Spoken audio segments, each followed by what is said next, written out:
The current generation of college and university graduates has a lot of student debt, and we can probably assume that will continue to be the case for future generations of post secondary graduates.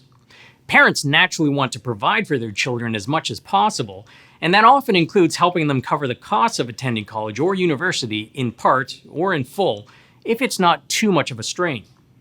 Here are a few things to consider. First, are you in a financial position to help them? If you've traveled by air, you've undoubtedly seen the safety demonstrations where they explain that if the oxygen masks fall from the ceiling, you're supposed to put your own mask on first and then help your child put on theirs. Many experts advocate the same thinking when it comes to your finances. You need to make sure that your finances are on track, including putting money away for retirement, ensuring you have the proper insurance plans in place, and so on, before you figure out how much you are able to help out with education costs. Next question. How much help is appropriate? People have very strong opinions on how much help is appropriate from the parents. Some people believe that offering a full ride might leave the student taking their schooling for granted and not being motivated to work at getting the best experience and grades possible. Other people believe strongly that taking full advantage of the education experience means not being burdened by financial concerns. There's no right answer that works for everyone. It's important to think about what your values are in the context of your child's unique personality and traits.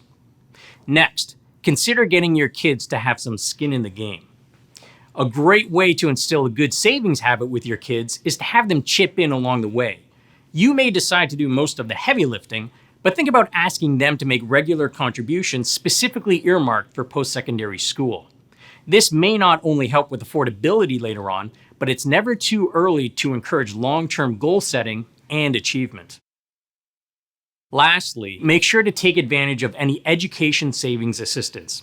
Registered Education Savings Plans, or RESPs, allow for tax-advantaged accumulation of funds to be used towards post-secondary schooling. Even better, the government will also contribute to this account through what is known as the Canada Education Savings Grant.